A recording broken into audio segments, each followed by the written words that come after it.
Hello everyone, welcome back to a brand new video. First video of the year. Took me a while to get back into the rhythm of filming, but I think I might be back. Today I'll be talking about the Copa do Brasil first round. This year I've decided I will talk about the Copa do Brasil more in depth. And for the estaduais, so the state kind of championships, I have made the conscious decision. I know it might feel like bias or something, but I've made the conscious decision to pick only two, and those two are gonna be Carioca and Paulista for me to cover. Of course, we're already through a little bit through to the next round, so I'll talk about the group stage after, like, in this week, for both of those. I made those two choices because Paulista has five big teams, right? If okay, Santos right now aren't doing that well, but we'll continue talking about them when we get to the Paulista, and they have five Serie A teams, and one of them was the champion, one of them was top four. I'm pretty sure, like top of the league, and Santos and São Paulo have like big history. Bragantino haven't been doing too badly recently. São Paulo was a finalist for the Sul-Americana, so it's a very interesting one. And Carioca has Flamengo and Fluminense, and also two brand new Serie A teams. Not brand new because they've already been in it. Not two, one. Botafogo, which it's their second year, but this time it's a different Botafogo. More money has been put in it, and it's gonna be a different Botafogo. And also Vasco, who also have received some money to back them in the Serie A this year. Now, now let's actually talk about the Copa do Brasil. I think the Copa do Brasil first round, since there are so many matches, I've made the decision to only pick Serie A teams, their matches, and also talk about big changes. So, like, teams that we've heard of before, teams that might have been there last year that might be interesting to talk about. So first of all, let's talk about the first actual match that happened, because that match is also very, very interesting. That match was between Marcílio Dias and Chapecoense. That's It might not seem like none of the teams might ring a bell for you guys. Chapecoense was once a big team in Brazil, like mediocre team, not big, but mediocre. And then they had an unfortunate plane crash. They had actually played before against Palmeiras. I'm not sure if they won or lost before that plane crash, but they had played amazing. They had a really good match. And then they had a plane crash. Many of their players died, and it was very tragic. And their team, it was like 2019, I think 2018, 2019, and ever since then, their team hasn't been has slowly been falling, and they're now in the second division of Brazil.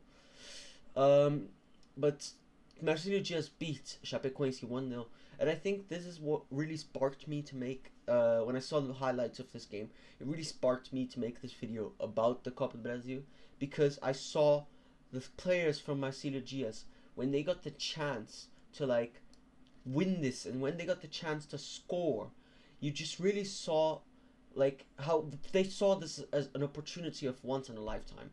They were absolutely running their hearts off. They were so excited to have scored, and it was just such an amazing feeling to see players have, because they're having this opportunity, which for them is very hard to have.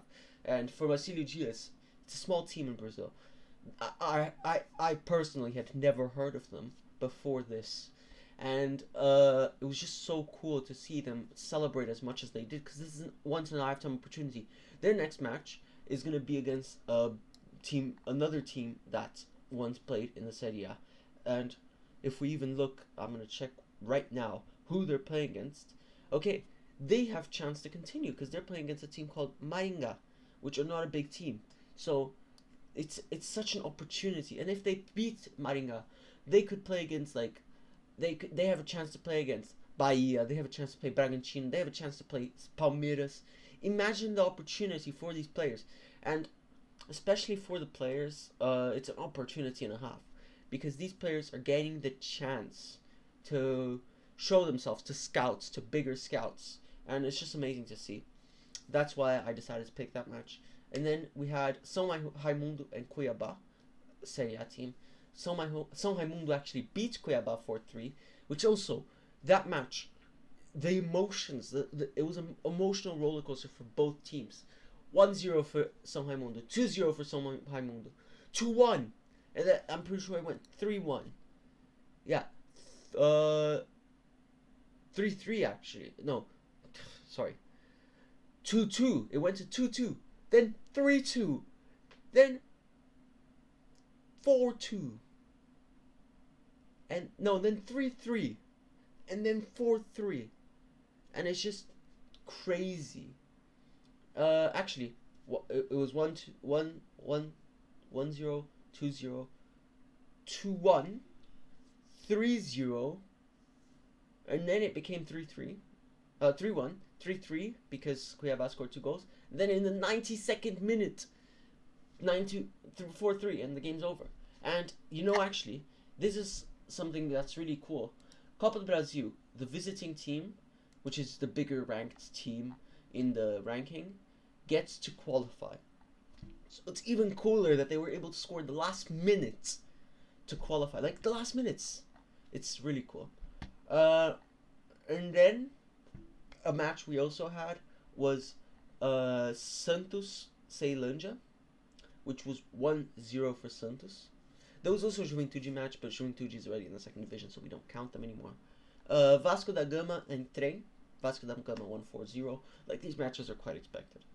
And then American Mineiro Tocantinópolis. It was 1-1. American Mineiro still went through because of, what I just said. But still, 1-1 is quite a big thing. Asa de Arapiraca and Goiás, 1-1 also. Goiás still went through, but still. Alagoinhas and Atlético Goianiense 0-0. Atlético Goianiense still went through. Bahia de Feira and Bragantino 1-1. Still, Bragantino went through. There's nothing big. And then we go Capinense Grêmio 2-0 for Grêmio. Then 4-1 for Bahia against Jacuipense. It's like stuff you expect, But then we get to Sergipe Botafogo. And this is the last match I'm going to talk about. Now, why? Why is this the match I've decided is going to be the most important one for us to talk about? Well, let's just watch the video that I'm going to put on the screen right now, and you'll see why. Look at this. Well, let's look at it from the start. So the game ends, right? The Botafogo players are on the floor celebrating, and then everyone, the manager, president, everyone come. And they all start attacking the referee.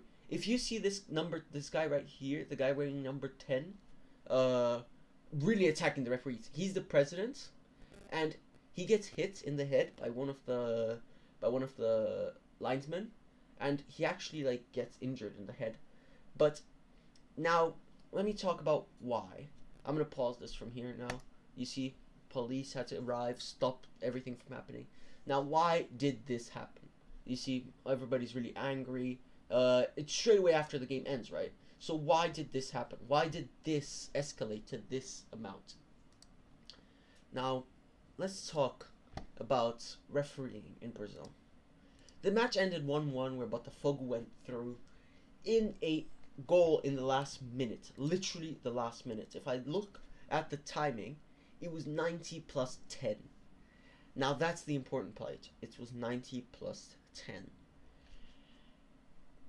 The Sergipe players, Sergipe was the team that started attacking the referees and everything. They believed, everything I've heard from my research, I was doing research about this, everything I heard, everything I saw, all the information I saw, everything I watched whilst preparing for this video, I saw that the game didn't need to be 9. It was plus 9 at the end. It wasn't needed to be that long. There was not enough stoppages for plus 9. And let's talk about this part now. It could be said that it's corrupt, but I don't like saying that word. I think sometimes referees are swayed by the size of a team. Because Sergipe should have definitely won that match.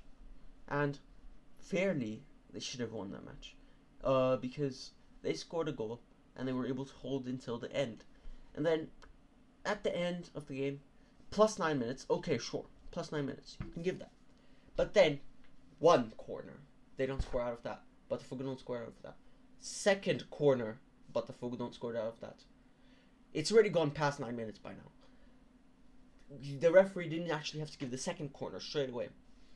It's already past 9 minutes, right? Third corner. Third one. The referee should have ended the game probably after the second corner didn't go in. I know they don't like to do that, but they should have done it. They gave plus 9 minutes, which was far longer than it needed to be. It probably should have been like 4 or 5 minutes. Maximum. He decided to give a full 9 minutes. So sure, you can give full 9 minutes. But then one corner, two corners. And it goes past the time. Then on the third corner they score. And he ends the game straight away. I understand the rage that came into these players. Because for the team, this would have been an opportunity and a half. It's 1 million reais, which is a lot of money for these teams. And they could have won a lot of money. But no, they were what you could say robbed. I don't like to say it, and that's why I put the air quotations, because I don't like to say the word robbed in football matches. But like, they work so hard for it. But is it to the level where you should attack a worker? He was just doing his job. If he felt like that was what needed to be given, you can complain, but don't attack. I think you lose the reasoning when you attack. Maybe they could have probably done this, and they could have at least tried to get some compensation out of it. They could have gone talk to the referee, seen what happened, and then if the referee doesn't do anything, this would have still become drama. This was a dramatic match. Like, shouldn't have happened. Maybe Sergipe should have gone through. But send a letter to CBF. CBF have to do something if it's such a dramatic moment. Especially in the Copa do Brasil first round, where a team like that, a lot smaller, has just been eliminated.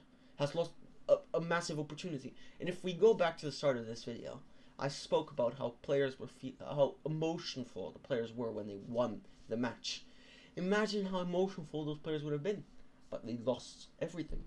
They got it, what people would say, stolen. I don't like to say it. They got it taken away from him. I'll say taken away because that's what happened. They got it taken away from them. And it's unfortunate, and it happens in football.